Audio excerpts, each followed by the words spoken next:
All right, good morning. Good to be here as always. Today I am by myself. Usually I have my family with me and they would like to be here, but we have a lot going on back home today. Our church is hosting a harvest festival for the community, and Kay is involved in the planning of that, and there's still a lot of work to be done, and that's this afternoon. And so our whole family's kind of involved in that, and that's going to be the thing that keeps me from sticking around as long as I would like to stay today. I'm going to have to probably move out a little more quickly than usual, but I am glad to be here, and I appreciate the opportunity. I hope that I have something that will be a benefit to you. I appreciate even this morning how I have been edified and encouraged so far, and so hopefully I'll offer something that will be of benefit to you. And this is always a challenge. I don't operate my own clicker at home. Is this, it's the one on the right. Well, I pushed that one.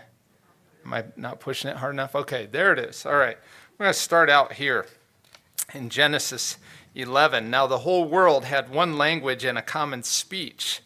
As men moved eastward, they found a plain in Shinar and settled there. They said to each other, "Come, let's make bricks and bake them thoroughly." They used brick instead of stone and tar for mortar. Then they said, "Come, let us build ourselves a city." Maybe you see a problem here. It's starting to emerge. It's captured in one word, the word ourselves. "Let us build ourselves a city with a tower that reaches to the heavens." Now, why would they want to go up to the heavens? "So that we may make a name for ourselves and not be scattered over the face of the whole earth." And there's that word again, ourselves. From Genesis to Revelation, God has given us the message loud and clear that he opposes the proud and he gives grace to the humble. So here in Babel, we have the descendants of Noah that decide they're going to build a city not for the glory of God, but for their own glory. And they're going to construct the tower by which they could climb up into the heavens and sort of put themselves on the same level as God, and consequently make a name not for God but for themselves, and to secure for themselves a fortress and a dwelling place and a monument to their independence. Now, knowing what we know about God and his opposition to human pride, what kind of reaction might we expect from him? Verse 5 continues, "But the Lord came down to see the city and the tower that the men were building. The Lord said, 'If as one people speaking the same language they have begun to do this, then nothing they plan to do will be impossible for them.'" I'm very much intrigued by that statement that was issued so long ago. "Come, let us go down and confuse their language so they will not understand each other." Now, it's not surprising that God would oppose this building project, not because it's a building project, but because of the motives that were behind it. They were building to their own glory. Verse 8 says, "So the Lord scattered them from there over all the earth, and they stopped building the city, and that is why it is called Babel, because the Lord confused the language of the whole world. From there, the Lord scattered them over the face of the whole earth." And the irony, of course, is they undertook this project so that they wouldn't be scattered, right? And now God says, okay, you're scattered. I am unable to read this story without thinking about the rapidly changing technologies that characterize our times, for better or for worse, and especially the motives behind the development of these technologies. And my purpose this morning is to bring a biblical perspective to bear on one particular technology that you've all heard about, namely artificial intelligence. And if you hate today's sermon, it's Wendell's fault, because I asked him what he wanted me to preach on. So if you think I don't care about this, then don't blame me. It's Wendell's fault. But we're going to talk about AI this morning. Now, as you may know, the Meyer family is in the dog breeding business. And we've been talking in our home for decades about AI. It was always short for artificial insemination. which is very different than artificial intelligence. And when it comes to breeding dogs, I'm not going to go into detail, but I'll tell you that an AI is a two-person job, okay? It is not something that I do on my own. I have to recruit help from the family. And maybe needless to say, no one ever wants to help me. In fact, there's no quicker way to clear a room than for me to say, it's time to do an AI. Who wants to help? And I find myself alone. And so you can imagine the confusion for some of our kids a few years ago when they started hearing everybody talking about AI. And there was a guest on a news program that said, in just a few short years, AI will be used by everyone to improve their lives and make life more enjoyable. And grocery shoppers will be using AI to make their experiences better. And so, but even now, in our home, AI has come to mean something else, or at least something additional, and now we need some context. AI is everywhere, right? You've seen it. As much as I tend to resist change, even I cannot stop this. It's coming. In fact, it's here, and it's here to stay for all of us. Not only is the world changing from a technology standpoint, but the rate at which it is changing is ever accelerating. In fact, it's even been described as exponential growth. And what's this here? Is this our national debt? Kind of looks like it, right? Yeah. But this is exponential growth as opposed to linear growth. Some say that our technology is changing so fast that at a certain point it's almost going to be vertical, and this is particularly said to be the case with artificial intelligence, indeed, because of artificial intelligence. And so I want to start by defining our terms.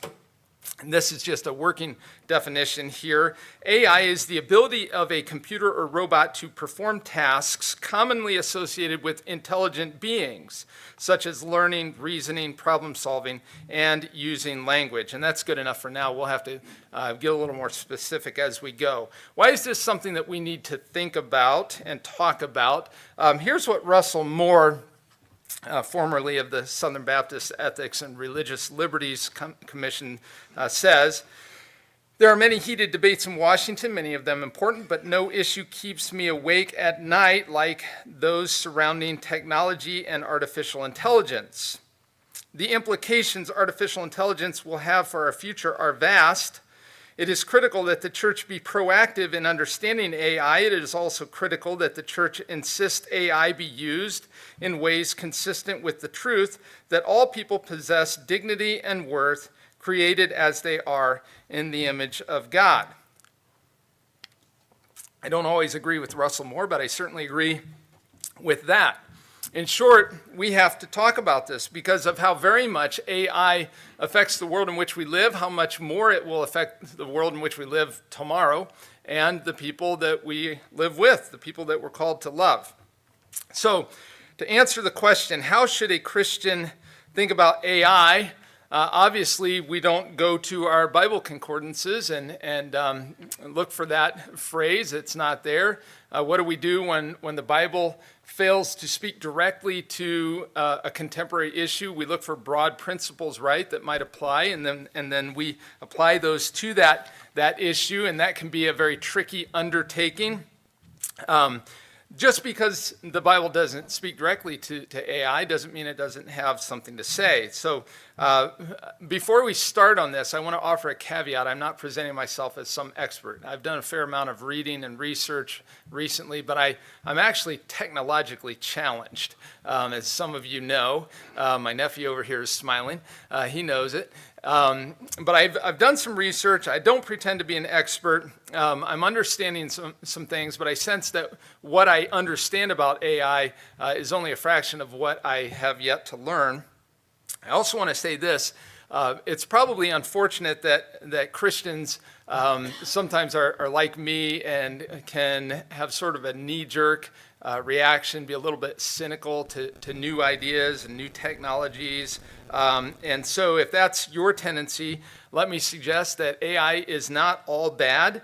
So at the outset, I want to identify some ways in which AI promises to help people and make our lives better. And I thought it would be nice just to let AI speak for itself. So I asked ChatGPT, which is just one platform. There are many others.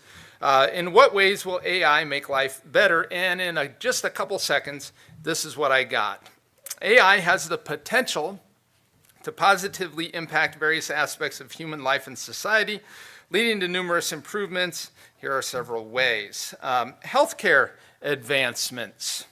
Diagnosis and treatment. AI can assist in medical diagnostics, offering faster and more accurate analysis of medical images and data. Also points to drug discovery.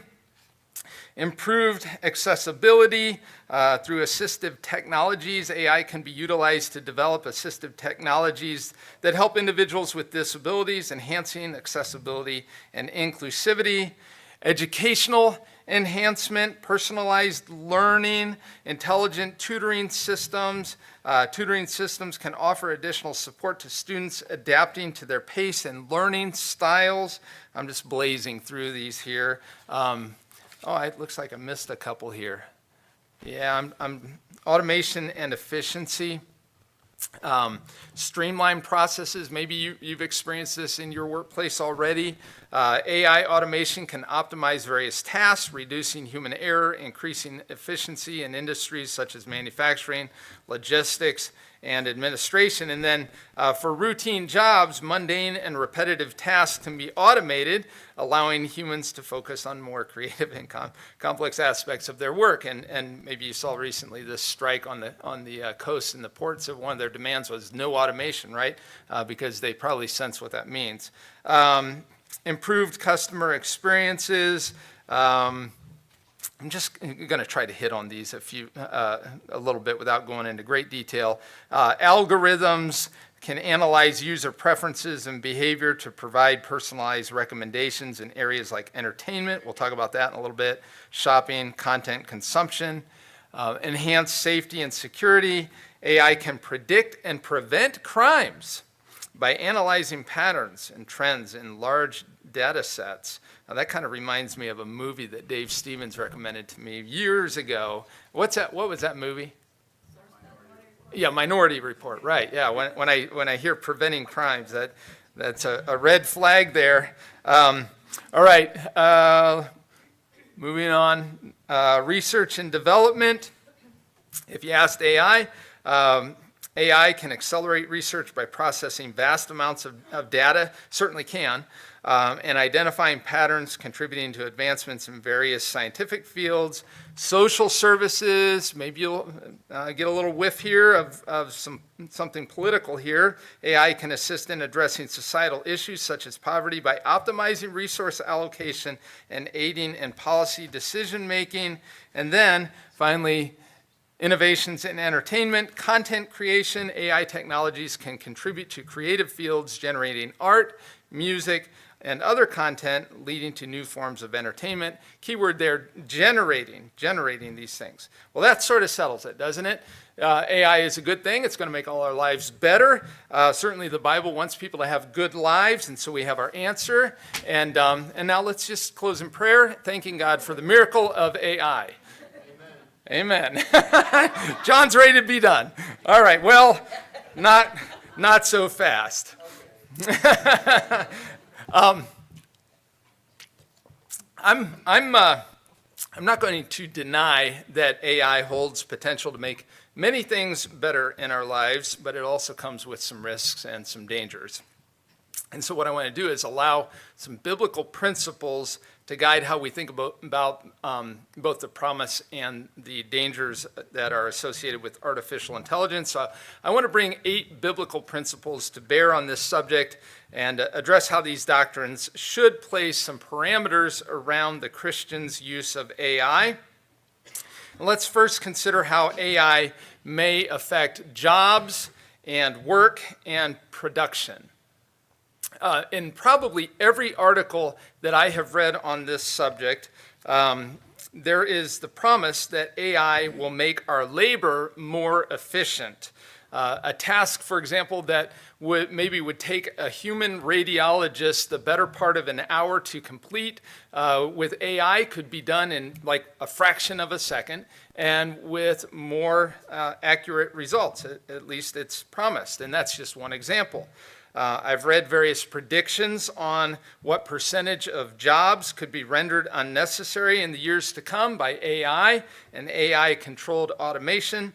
But don't worry, we are assured, because your standard of living will actually go up in spite of this, because robots will be doing all of the work for us. And so you can relax at the beach, and robots will be over here somewhere. They'll be extracting natural resources from the earth while you relax. They will refine those raw materials.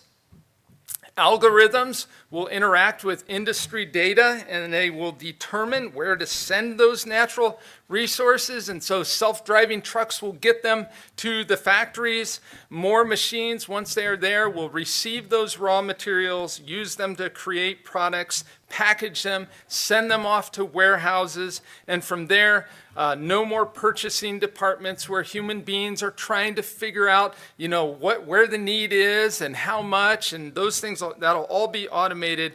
AI will do everything. And there you are on the beach, and you're just enjoying your day, and all of a sudden a drone lands next to you, delivering what you didn't even realize you were about to run out of. Maybe it's contacts, or your multivitamins or sunscreen or something else.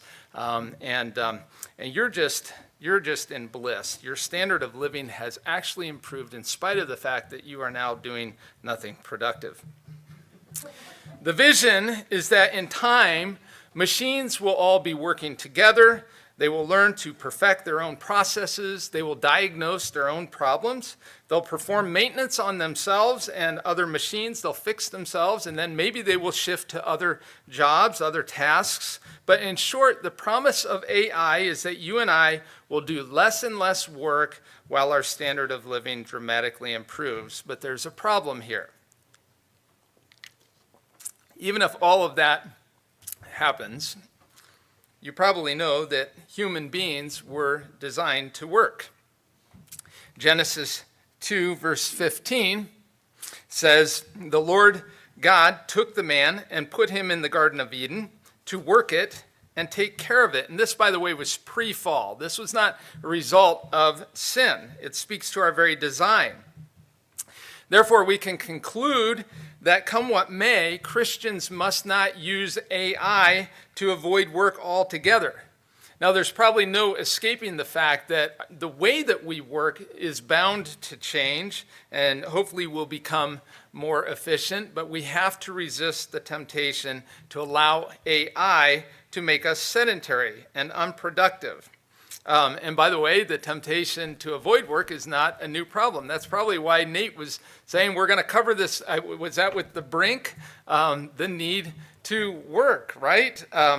It's an ancient problem. It's not a new problem. If you go to Proverbs, especially Proverbs 6 and Proverbs 26 and elsewhere, it speaks to laziness and this temptation that we have sometimes to avoid work. Look how strongly Paul warned against this very thing. In 2 Thessalonians, he says, "In the name of the Lord Jesus Christ, we command you, brothers, to keep away from every brother who is idle and does not live according to the teachings you received from us. For you yourselves know how you ought to follow our example. We were not idle when we were with you." And then down below, verse 10, it says, "If a man will not work, he shall not eat." And then later in verse 14, it even warns, "If anyone does not obey our instruction in this letter, take special note of him. Do not associate with him in order that he may feel ashamed." I read an article a while back titled "How AI Will Make Your Life Easier." And the underlying worldview assumption there was that an easier life is necessarily a better life. But the Christian has to take exception to that. if you have a Christian worldview, you know that trials are often a blessing. I think we even sang about that this morning, right? And we think of James, consider it pure joy, my brothers, whenever you face trials of many kinds. Why? Because God is doing something in us through hardships, namely, in this case, perseverance. Sometimes hard is good. Maybe our lives are best when they involve struggle and work. And since we're all fallen, maybe even frustration. We were designed to work, and we have to be careful about outsourcing this to AI. And I want to get specific about one area of work. Maybe you've heard of this, generative AI. What's that? Generative AI is artificial intelligence capable of generating text, images, or other data using generative models, often in response to prompts. AI promises to create for us, based on our commands, original music, original art, even 300-page novels, even eventually movies. And the key is this, it's not going to do this in half the time for half the cost. It's going to do this, they predict, in 1/1,000,000th of the time for 1/1,000,000th of the cost. Now just think about that. I wanted to play a video clip today for you, but in the interest of time, I couldn't do it. It's Jordan Peterson, and sometimes at Aletheia, I'll tell people, just get your phone out, take a picture of that. If you want to look this up later, the title, I can't read it. Jordan Peterson speaks to the what? Yeah. Okay, so just Google that. I think you'll find it interesting. It's like 6 minutes long. But he's describing the capabilities of generative AI, and he also predicts what will be happening with AI in the next year, and it boggles the mind. It really does. He talks about, he gave it an assignment to write a chapter for his own book, and he said, I couldn't even tell I didn't write it. It was that good. Now, here's the key. So, talking about what's going to happen in the next year, this video is over a year old. Let me show you a couple examples of generative AI, and some of you know this, and some of you don't know me well enough to know what a cheapskate I am. So I was not willing to pay for the price for the newest stuff. So what I did was gave commands to an old version of ChatGPT, and I just gave this command: create an oil painting of Noah and his family and the animals coming off the ark on Mount Ararat on a sunny day. It took about 5 seconds. This is like 3 years old, this technology, and that's what I got. I did another command: create a painting similar to a Norman Rockwell work with boys playing in the river with a frustrated father in overalls watching. Took about 7 seconds for that. Boom. Now it can do way better than that in much less time. Some of you have probably seen some of this. I guess, have you seen this image? Somebody said, oh, this is iconic. This will be the photograph that everybody thinks about when they think of Hurricane Helene. Only one problem. It's fake, right? It's AI.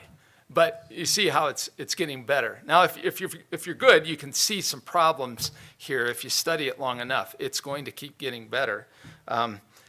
Here's one. Maybe you saw that. This is not an actual photograph of Donald Trump, okay? And then here's Congress responding to some of this. Now all this might look amazing, but we were designed to be creative, as you probably know. We were made in the image of a creative God. And every person here is designed to be creative. And you might not think of yourself as a creative person. You might look around and say, well, I can't get over here, and I can't do music. I can't write music. I can't draw paintings. But maybe you can imagine products. Maybe you can patent something. Maybe you can draw blueprints. Maybe you can pick colors, for interior design. We're all created to be creative just like God. There are many, many different creative expressions. AI, we are assured, can take all of this off our hands, leaving us simply to enjoy AI-generated art, music, products, and entertainment. In other words, AI is the mind, and we are reduced to mere consumers. But that's not God's design for us.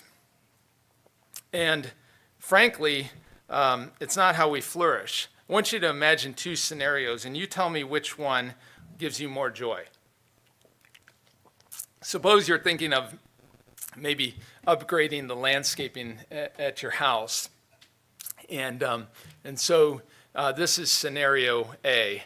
You start to research different plants and trees, and you start laying stuff out and drawing it out and thinking about rocks and landscape lights, and you play with it over a while, and you finally come up with a plan, and you go out and you buy these, and maybe you talk to some experts, but you go out, you buy these things, you bring them home, you work hard, you sweat, and when you're done, when you're finally done, you look, and it's just beautiful, and what you conceived in your mind now is before you, it's come into reality.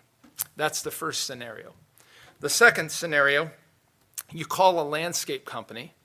The year is 2033, and you tell them the front of our house needs a change. You give them a budget based on hundreds of thousands of data points they already have and can access concerning your personal likes and dislikes. AI takes 1/1000th of a second to create a perfect landscape scheme. A team of robots is then deployed to your location. They work quickly and efficiently, no lunch breaks, nobody calls in sick or anything like that, and they don't tear up your lawn. They do this perfectly, and before the day is done, you have something that's better than you could have ever imagined. Which gives you more satisfaction? Which one makes you feel alive? Yeah. Which one dignifies you as a creative being?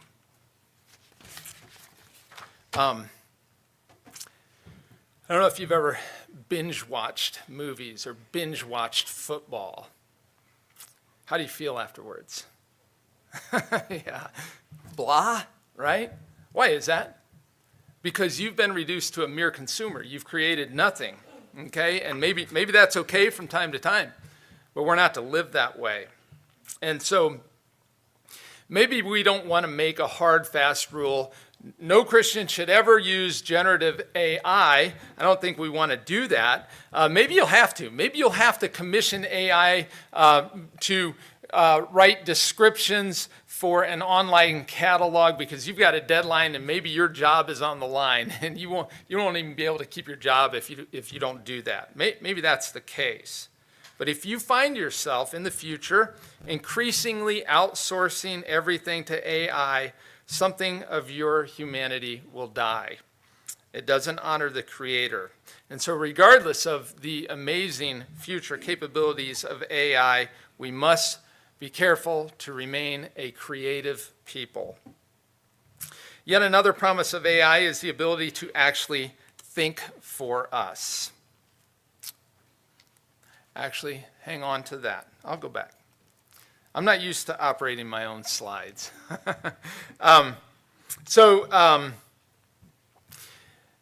AI will be able to do the thinking for you if you want. And it doesn't matter what your problem is.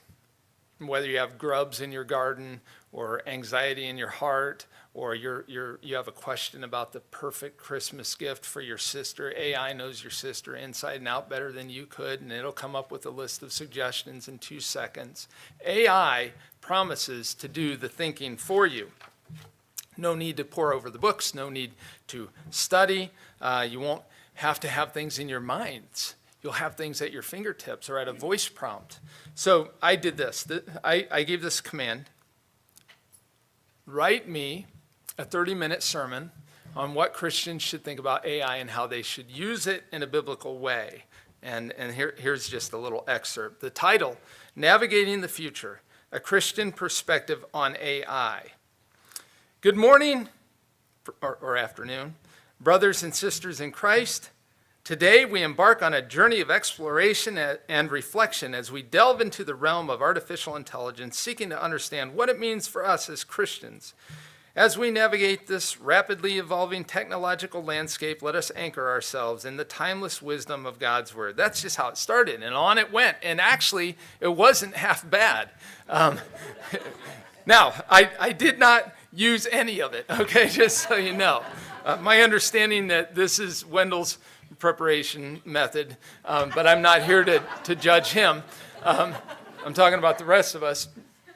But no, just as God designed us to work, just as God designed us as creative beings, God also designed us to think. We are to use and develop our intellects, and we are honoring him when we do so. We are living according to our design. A verse that you're all familiar with. Jesus said, love the Lord your God with all your heart, with all your soul, and with all your what? Yeah, mind. Yeah. So learning, growing in knowledge, and processing knowledge and applying knowledge, or what we call wisdom, these are critical to loving God well. We cannot outsource our thinking. And if you're a teacher, maybe you've already encountered this, but teachers and professors now are dealing with the challenge. It used to be plagiarism, right? But you could do a search on Google for certain phrases or whatever, and you pulled that from this book. But now the challenge is people are just telling AI, write me a 10-page paper. And so they're trying to figure out, well, how do we know if this is, and there are some ways they can figure out if it's AI, but in the future, probably the only way they're going to be able to get around this is just to sit down with the student and quiz them on what they submitted and make sure that they know it. And then you've got the issue with news reporters and columnists who are using AI to write articles for them. And some of them have been caught. They got in trouble. Some of them have gotten caught, and they were told, well, I guess, it's working. Most people see that as sort of an ethical shortcut, but some people don't. The more fundamental problem with all of this is that I think it attacks our humanity because we are designed to use our minds. We are not designed to outsource our thinking to machines. We can use them, but we can't outsource to them. We just observed that the vision for AI is for people to bypass the thinking process and use artificial intelligence to find solutions to their problems. But it goes further. In fact, if you're the kind of person who doesn't like to be bothered with problems, if you're the kind of person who can be indecisive about solutions, you're in luck because you will be able to give it's predicted you'll be able to give broad permissions to AI to actually solve your problems, sometimes before you even know you have them, sometimes without even consulting you. Of course, the trade-off is that AI is going to have to practically know you exhaustively, mimicking omniscience. AI will need to know your buying habits, your travel history, your experiences, your relationship details, your medical history, your personal preferences, not just your likes, but your dislikes, and on and on and on. All that data and so very much more, all of it will be collected, it'll be stored, it'll be curated, it'll be ready to be used if you give permission. There just won't be much for you to deliberate on unless you want to. To the degree that you choose, it's predicted that AI will actually be able to make decisions for you. You can outsource that. But just as we're designed to think, we're also meant to be in charge, to make decisions, to steward creation, not to be stewarded by an artificial intelligence. Genesis 1:28, God blessed them and said to them, be fruitful and increase in number, fill the earth and subdue it, rule over the fish of the sea and the birds of the air, and on and on. Taking charge of creation is a mandate given to us by our Creator. It's part of our design as image bearers. Therefore, we should, as we look to the future of AI, be careful to remain in charge, not to cede stewardship, not to cede decision-making over to machines.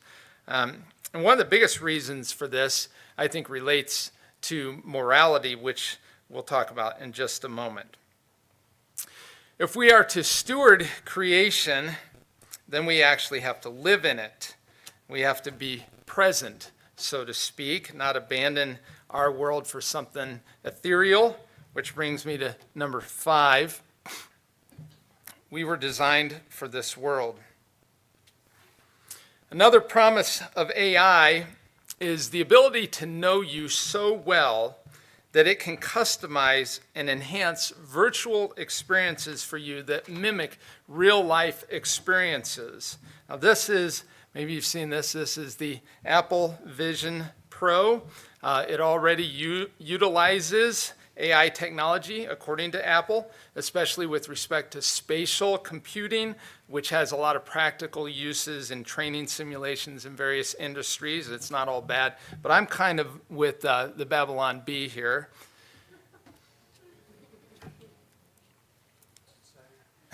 It says, in lieu of spending $3,500 on Apple Vision Pro, man just puts a sign on his face that says, I'm a complete tool. Now, I don't know, maybe you've worn one of those. I'm offending someone here. But I don't think the biggest problem with the Apple Vision Pro is that you look like a dork, or that you're going to walk off a ledge or, get hit by a truck, crossing the street. They'll have sensors on that. They'll fix all of that. I don't think that's the biggest problem. I think the biggest problem is that it poses a risk of surpassing the appeal of real-life experiences, the world in which God designed us to live and serve. A while back, I read a prediction. Someone made a prediction that he had some expertise in the industry, that thanks to AI, we aren't even going to need to do things in real life. We're not going to need to go on adventures because AI will be able to simulate that and make them even more appealing than real life. So you have somebody that's always wanted to go to Africa, maybe go on a safari. They didn't want to, put out the money, and now they can go on a safari and it'll feel like and look like and sound like the real thing, and it'll be even better because it's going to be practically free. Or maybe someone's always wanted to skydive, but they've had the jitters and they're not so sure about it. Well, now you can skydive with no risk, no danger. You can do it in your living room. You can do it in the waiting office of the dentist. You'll be able to have AI create these things and not just create them, but make them yours. Create them according to your preferences, your very unique personality. What do you think about that? Someone would argue that, well, maybe that's not so bad. Maybe if somebody who's always wanted to go to Iceland never really pulled the trigger on that, they experience it virtually, and now it becomes sort of the catalyst to go out and actually do it. Could that be the case? Maybe. I'm not so sure. I think it's more likely that it will extinguish the desire to experience it in real life, because the virtual experience eliminates the unpleasant aspects of real life experiences, right? Real life experiences always come with unpleasant aspects, whether your flight gets delayed, or you have to deal with unpleasant people, or you get to Iceland and it rains the whole time. You don't have to worry about that with virtual experiences. And so I would predict the opposite. I think that it's reasonable to assume that virtual reality is going to take us further and further away from, what do we call it, real reality, right? By the way, do you see how all of this can be very easily, you can be manipulated with this, you can be controlled with all of this if you're not in charge of your reality anymore? And AI is not values free. Don't be fooled in thinking that it's values free. Those who integrate AI with entertainment seem to follow the assumption that the highest value is for the individual to fulfill his own desires, whatever those desires happen to be. And is that not the antithesis of Christian discipleship, right? Didn't Jesus say that the first will be last, right? Didn't he say that the way to live is to die? Didn't Jesus exemplify that? And so the assumption is that the highest good is for you to experience the things that really turn you on. And Jesus says, no, die, follow me. And so we are to bring Christ to bear on our real world, not to retreat into a fantasy world, immerse ourselves in what is virtual and serving ourselves as the highest good. And I fear, I could be a little bit paranoid here, but I fear that this is going to be, for many people, like a drug. What might begin as kind of more or less innocent experimentation could quickly become habit forming. I never trusted myself with drugs, okay? So I never went there because I didn't trust myself. I'm not going to trust myself with virtual experiences because I think that it would very easily pull me in. And if you're a parent, I'd urge you to think about these things. But the application here is simple. As many people begin to retreat into a virtual world, Christians need to stay planted in the real world, serving one another in love. Very much related to this is the fact that we are designed for relationships. I don't need to tell you guys this.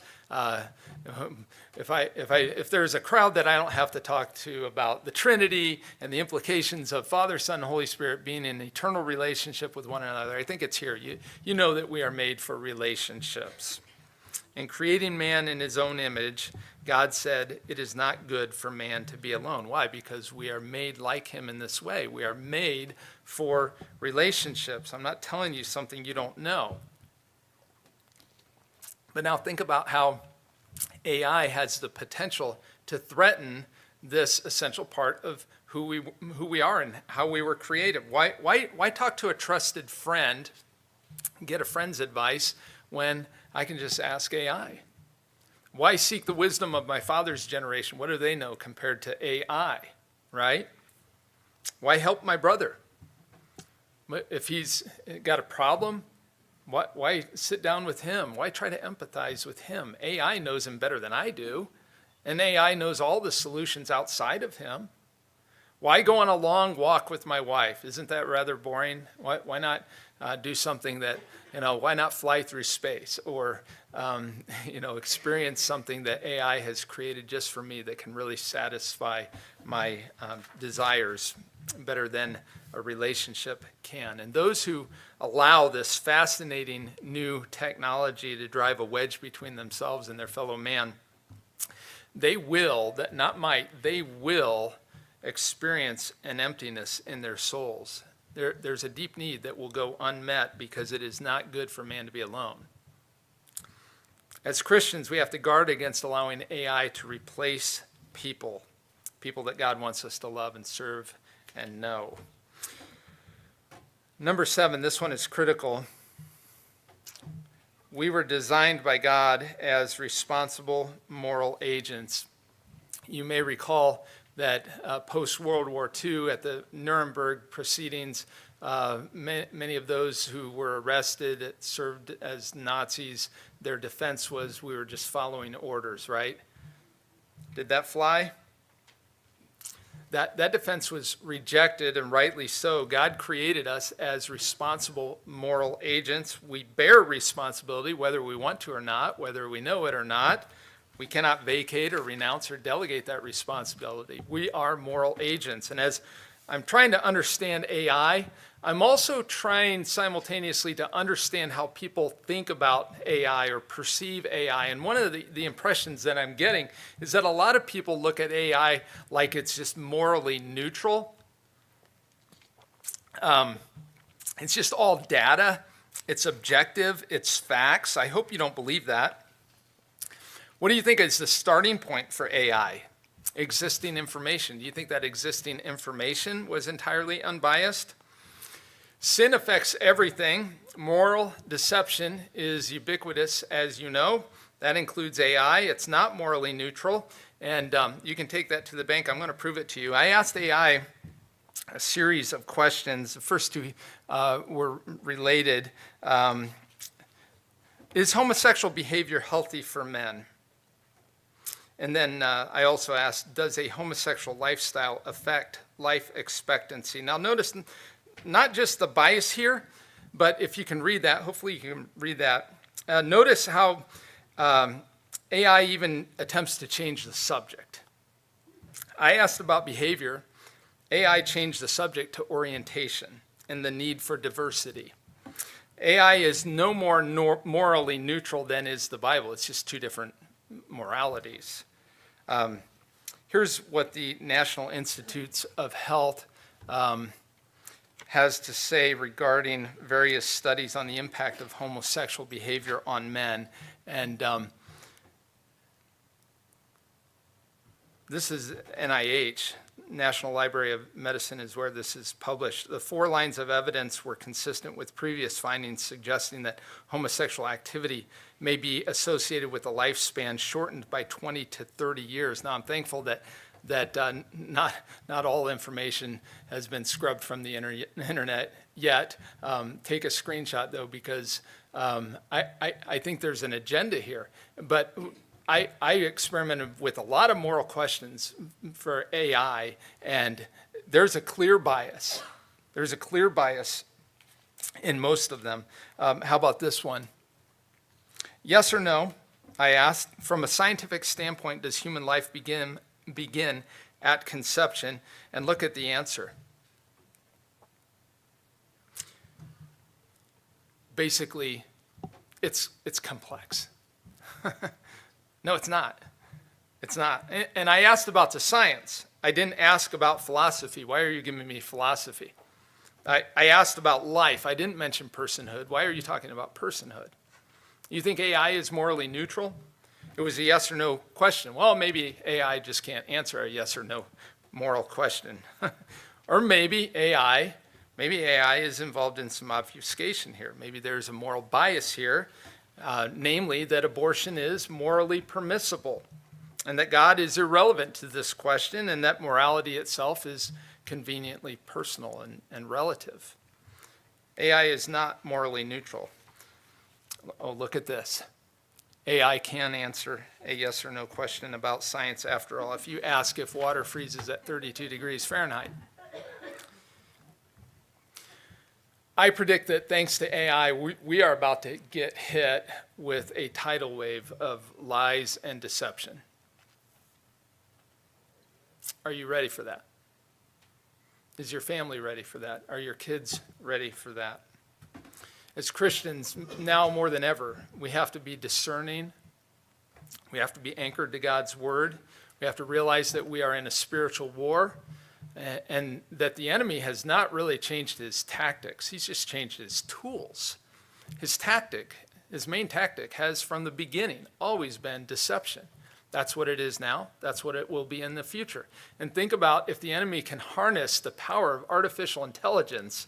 Do you think that Satan would love to get his hands on artificial intelligence as a tool for deceiving the masses? We have to stay anchored to God's word.